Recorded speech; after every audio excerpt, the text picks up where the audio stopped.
मेरे प्यारे छात्र, 8वीं कक्षा के तृतीय भाषा हिंदी कक्षा में आप सबको स्वागत है।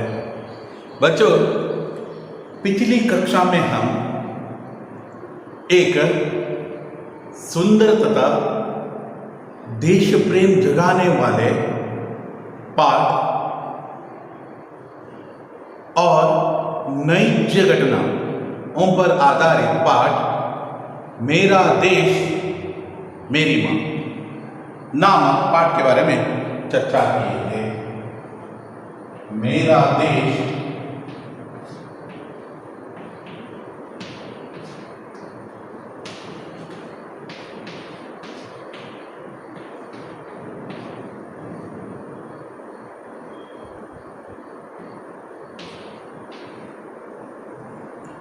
मेरा देश मेरी माँ नामक पाठ के बारे में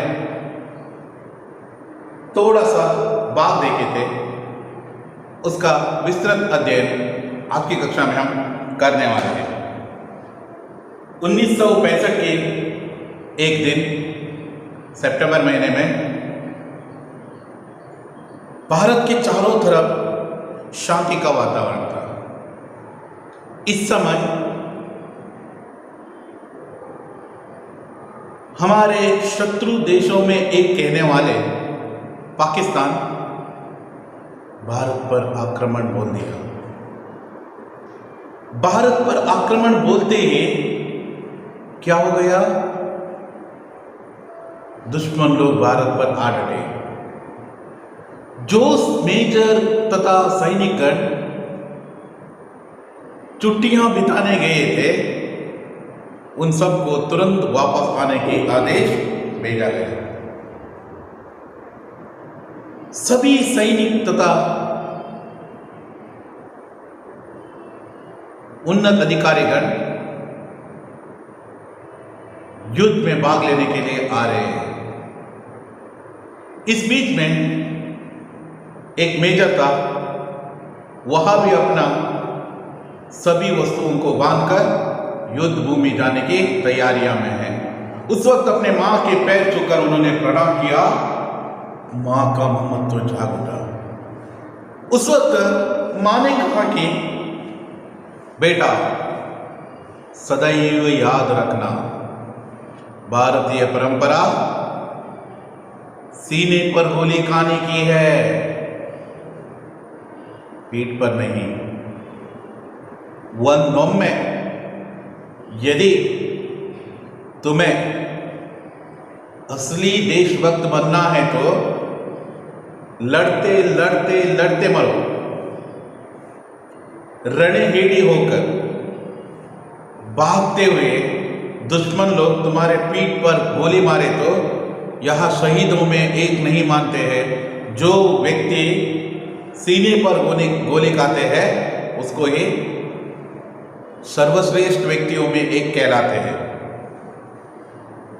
अत्यंत महत्वपूर्ण यह कहा था कि युद्ध भूमि जाते हुए पुत्र के सिर पर आशीर्वाद देते हुए मां ने क्या कहा? बेटे, इस समय राष्ट्र रक्षा ही सबसे बड़ा कर्तव्य है, सबका कर्तव्य है। मुसीबत आ चुका है। इस समय सबको राष्ट्र रक्षा करना अत्यंत अनिवार्य है। जाओ, दृढ़ता से और एक निश्चय संकल्प से देश सेवा करो, अपना कर्तव्य का पालन करो। याद रखें, भारतीय परंपरा सीने पर गोली खाने की है, पीठ पर नहीं। भारतीय परंपरा सीने पर गोली खाने की है, पीठ पर नहीं। याद रखना है। एक और बार पढ़ता हूं, याद रखिए। बेटा, इस समय प्रत्येक भारतीय कर्तव्य, राष्ट्र रक्षा ही प्रत्येक भारतीय का कर्तव्य है। इसलिए जाओ, दृढ़ता से अपना कर्तव्य का पालन करो और याद रखें कि भारतीय परंपरा सीने पर गोली खाने की है, पीठ पर नहीं। यह अत्यंत प्रेरणा देने वाली यह सुनते ही मेजर के दिलों में और मेजर के शरीर में एक विशिष्ट भावना जागृत हुई और अपनी माँ, जो जन्म दिए हुए माँ देश सेवा करने के लिए मुझे भेज रही है, इसे सुनकर अपने आप को धन्यता भाव महसूस करते हैं और महसूस करता है और अपना आगे का कदम बढ़ाते हैं। आज की क्लास में हम मेजर युद्ध भूमि में किस तरह लड़ा, किस तरह शहीद हुए और तथा उसकी अंतिम इच्छा, इन सभी विचारों के बारे में हम चर्चा करने वाले हैं। पाठ 3, मेरा देश मेरी मां। देखिए, युद्ध भीषण रूप से फैलता जा रहा था। इच्चोगिल नहर का मोर्चा भारतीय सेना के लिए चुनौती का दीवार बन खड़ा था। प्रश्न उठा, इस अभेद्य दीवार को तोड़ने का जिम्मेदारी कौन निभाएगा? Page number 20। कार्य आसान नहीं था, सीधे मौत के साथ जूझना था, पर वीर कभी मौत के भय से रुके हैं? तुरंत एक वीर ने इसका दायित्व स्वीकार कर लिया। ये गांव से आए हुए वही मेजर थे। मौत की परवाह किए बिना मेजर मोर्चा संभाल लिया। वे धीरे धीरे आगे बढ़ने लगे। दिल दहलाने वाले गोलियों का शोर कानों के पर्दों को फाड़ने की कोशिश कर रहा था। मेजर पर देशभक्ति का जोश पूरी तरह छाया हुआ था। मौके का इंतजार किया जाए, इतना समय भी नहीं था। इसलिए वे धड़ाधड़ गोलीबारी करते हुए दुश्मनों के टैंकों को ध्वस्त करते हुए आगे बढ़ रहे थे। तभी दुश्मनों की कई गोलियां एक साथ सनसनाते हुए आई और मेजर के हाथ व पेट में घुस गए। मगर भारतीय परंपरा सीने पर गोली खाने की है, पीठ पर नहीं। मां का ये शब्द प्रेरणा दे रहे थे। वे चोट की परवाह किए बगैर आगे बढ़ते रहे। गोलियां आकर उनके सीने में घुसती रही। स्थिति को समझते हुए उनको पीछे हटने का आदेश जारी किया गया, पर मेजर का कदम रुके नहीं। दुश्मन के सारे टैंकों को ध्वस्त कर विजयश्री को गले लगाकर ही उन्होंने थाम लिया। तुरंत ही अमृतसर के सैनिक अस्पताल में उन्हें लाया गया, पर तब तक पूरा सीना गोलियों से चलनी हो चुकी थी। रुंधे गले से अधिकारियों ने पूछा, आपकी कोई अंतिम इच्छा है? गोलियां सीने में खसक रही थी और मेजर ने चेहरे पर मुस्कान लाते हुए कहा, हाँ है। मेरी मां तक संदेश पहुंचा देना, तुम्हारे बेटे ने गोलियां सीने पर ही खाए है, पीठ पर नहीं। जानते हो ये बहादुर कौन है? ये भारतीय सेना के अफसर मेजर आशाराम त्यागी थे, जिन्होंने मां के वचन का पालन करते हुए अपने मातृभूमि की रक्षा के लिए प्राणों की बाजी लगा दी। दीपक बुझ गया, पर उसकी अमर ज्योति युगों तक देशभक्तों की राह दिखाती रहेगी। ऐसे एक नहीं है, हजारों में नहीं है, लाखों में शहीद देशभक्त हमें देखने के लिए मिलते।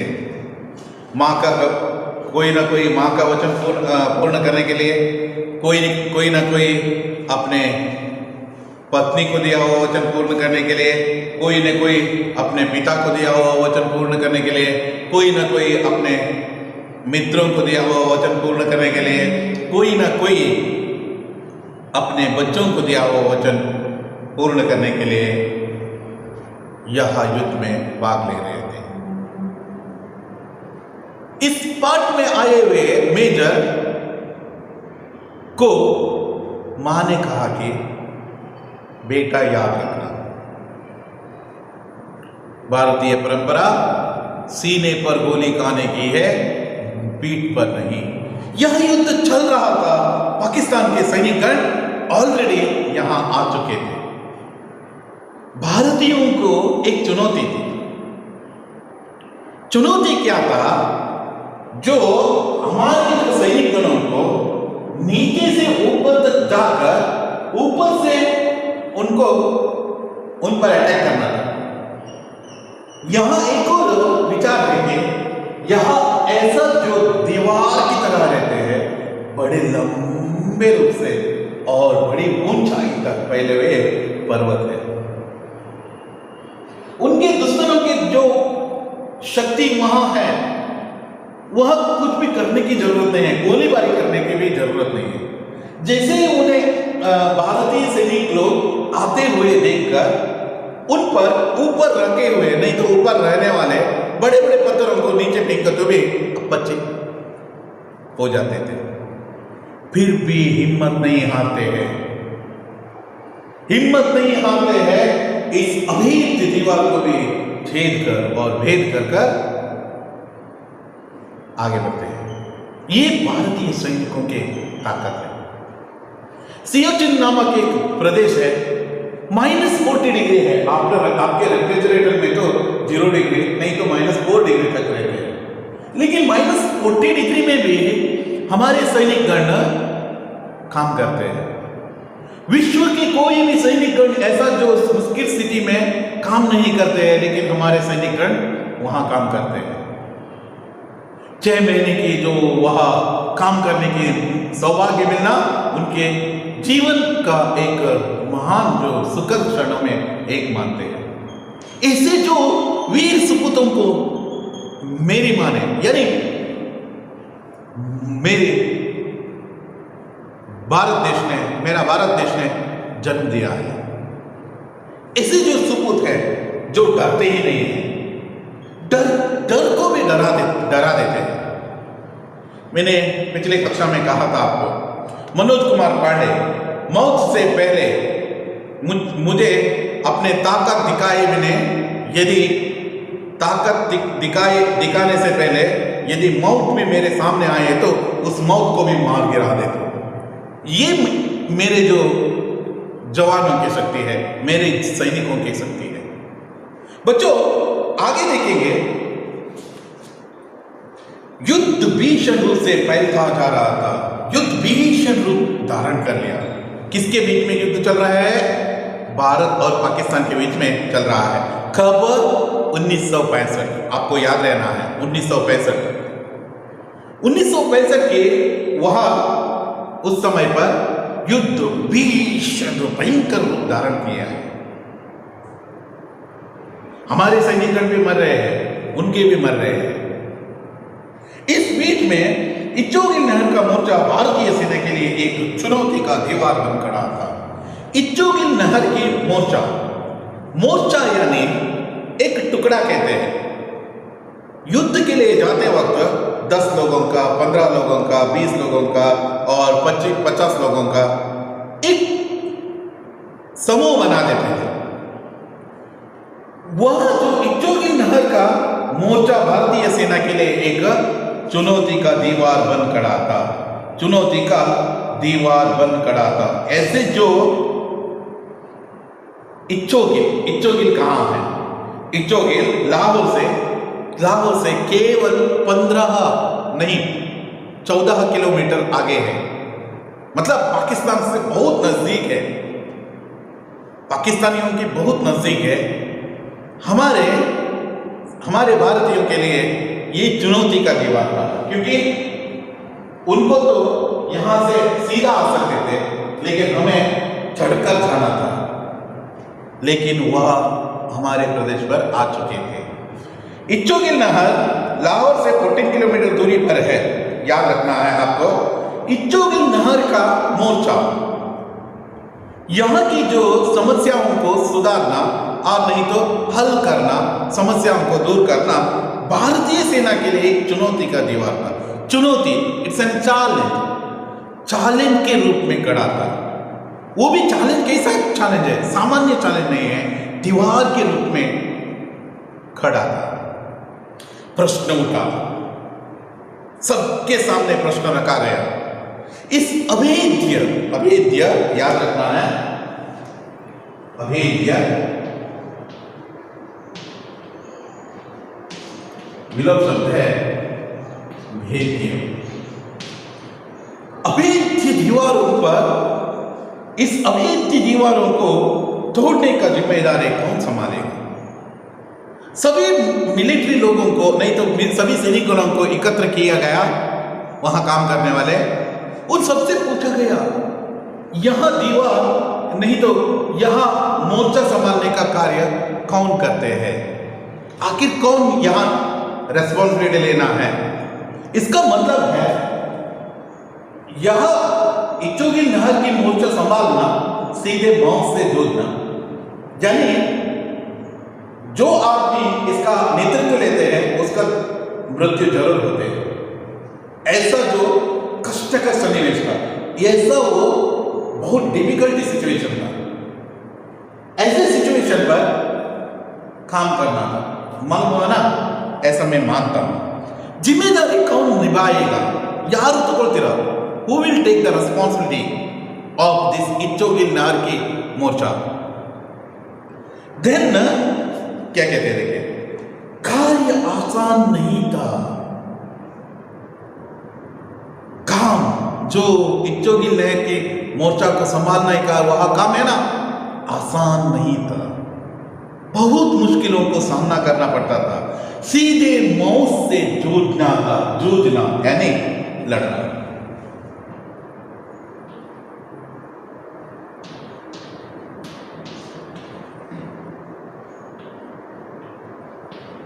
सीधे मौत से मुकाबला करना था, सीधे मौत के साथ लड़ना था। इतने इजी से आप इसमें सक्सेसफुल नहीं बन सकते थे, पर वीर कभी मौत के भय से रुके थे। वीर, वीर इसका अर्थ है बहादुर।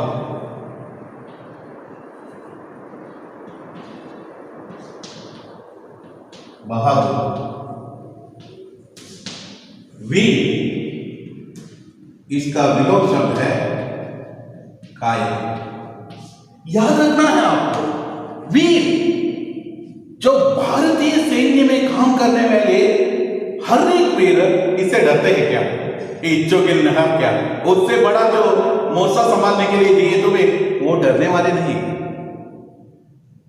क्योंकि क्या है, डर को भी डराने की शक्ति हमारी जो भारतीय सैन्य में है। डरते नहीं है, कोई भी काम दे दीजिए आसानी से करने दिखाते हैं। यहां इनकी एक खासियत है, यस ओके। पर वीर कभी मौत के भय से रुके? Is it a possibility of Indian army के सोल्जर्स इसके डर से इच्चोगिल नहर का मोर्चा मैं नहीं संभाल सकता हूं, हम नहीं संभाल सकते, ऐसा कहते हैं? नहीं, कोई ऐसा कहता नहीं है। एक ना आए तो दूसरा आकर इसको संभालने का कार्य करते हैं। तुरंत एक वीर कहते ही, जैसे ही कहने पर तुरंत एक वीर ने क्या किया, उठकर मैं संभालता हूं, ऐसा इसका दायित्व स्वीकार कर लिया। दायित्व मतलब रेस्पॉन्सिबिलिटी। यह दायित्व ना मैं स्वीकार करता हूं, ऐसा कहकर स्वीकार कर लिया। ये गांव से आए हुए वही मेजर थे, गांव से आए हुए वही मेजर थे, गांव से आया हुआ वही मेजर थे, जिन्होंने आते वक्त मां के पैर छूकर प्रणाम किया था, जिसको आते हुए मां ने सिर पर हाथ रखकर आशीर्वाद दी थी, जिसको मां ने कहा थी कि भारतीय परंपरा सीने पर गोली खाने के, पीठ पर नहीं। इन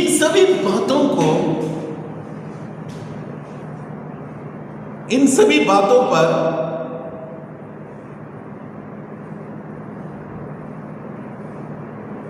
ध्यान रखा हुआ एक मेजर था, वह मेजर जो गांव से आया था, उन्होंने इसको रेस्पॉन्सिबिलिटी ले लिया, इस जिम्मेदारी को निभाया उन्होंने, आखिर स्वीकार किया। मौत की परवाह किए बिना मेजर ने मोर्चा को संभाल लिया। याद रखना है, इच्चोगिल नहर की मोर्चा संभालना किसके बराबर है? वेरी गुड, इच्चोगिल नहर की मोर्चा संभालना मौत से लड़ने के बराबर है। सीधे मौत के पास जाना है, जीना है नहीं तो मरना है। जीते हैं तो आपका कुछ नसीब है, 95% आप जीते नहीं हैं। उतना डिफिकल्टी से है उस मोर्चे को संभालना, आगे लेके जाना। पहले जो गोली आते हैं तो उसको ही झेलना पड़ता है, मालूम हो, ऐसा मैं मानता हूं। मौत की परवाह किए बिना मेजर ने मोर्चा संभाल लिया। मौत आ सकते हैं, मां है घर में, फिर भी उसकी परवाह किए बिना उन्होंने मोर्चा संभाल लिया। किस मोर्चे के बारे में कह रहा है? इच्चोगिल नहर के नाम के मोर्चे के बारे में। मोर्चा संभाल लिया, वे धीरे धीरे आगे बढ़ने लगे अपने सैनिकों के साथ, और सभी जो शस्त्र सबसे सभी लेकर आगे बढ़ रहा है। इसके पीछे पीछे कौन है? बाकी सभी सैनिकगण हैं, लेकिन इसे बहुत आगे रहना है। इनकी डायरेक्शन के अनुसार ही बाकी सबको काम करना है, ऐसा मैं मानता हूं। आप सबको मालूम हो, ऐसा मैं मानता हूं। जैसे आगे बढ़ रहा है, धीरे धीरे आगे बढ़ रहा है, दिल दहलाने वाली गोलियों का शोर कानों के पर्दों पर फाड़ने की कोशिश कर रहे थे। दिल दहलाने वाली, समझ लीजिए, बीच बीच में गोलियों का आवाज जोर से आकर ऐसे जो स्फोट हो जाता था, कानों की पर्दों को फाड़ने की कोशिश कर रहे थे। इतना भयंकर विस्फोट हो रहा था, बगल में ये बम गिर रहा था।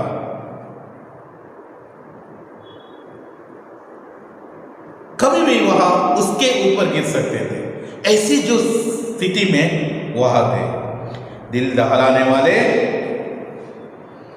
दहलाने वाले गोलियों का शोर कानों की पर्दों को फाड़ना मैंने वेरी गुड, ब्रेक करने, कानों की पर्दों को फाड़ने की कोशिश कर रहा था। मेजर पर देशभक्ति का जोश पूरी तरह छाया हुआ था। मेजर पर देशभक्ति का जोश, जैसे हम कहते हैं ना, बोलो भारत माता की कह दो, जयकार कह देते हैं, क्योंकि क्या है, वह जोश है। यह देशभक्ति मेरा देश है, मेरा देश है, इस देश की सेवा करना मेरा पुण्य का काम है। वह देशभक्ति का जोश यानी उत्साह पूरी तरह छाया हुआ था। मौके की इंतजार किए जाए, वेरी इंपॉर्टेंट है, मौके के इंतजार किए जाए। कोई भी व्यक्ति,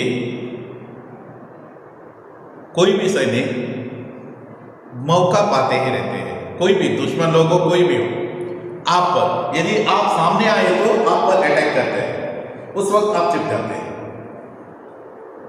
लेकिन यहां मौके की इंतजार यानी प्रतीक्षा।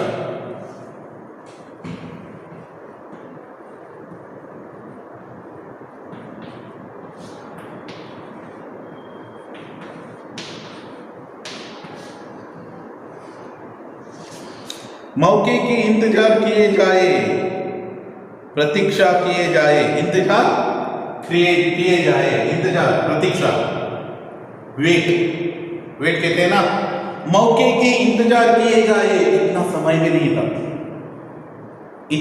भी नहीं था, क्योंकि क्या है, दुश्मन लोग कभी भी तुम पर अटैक कर सकते थे।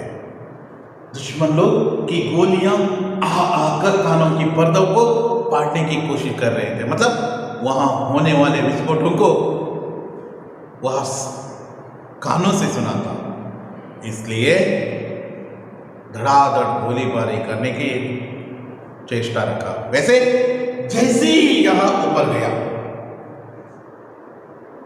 गए तो बहुत सारे दुश्मन लोग हैं, उनकी टैंक है, अकेला आदमी है यहाँ ऊपर गया है, पहला जा चुका है, पहला गया हुआ आदमी है, आगे का आदमी है। वैसे रुकते हैं क्या? सभी लोग आने के बाद में मैं जो इन पर अटैक करता हूँ, नहीं इन पर अटैक करता हूँ ऐसा सोचकर वह रुके तो क्या दुश्मन लोग तो बैठे हैं क्या? उनके हाथ में क्या है? उनके हाथ में बंदूक है, वो भी इन पर अटैक करते हैं। इसलिए बाकी सभी लोग आए, इसकी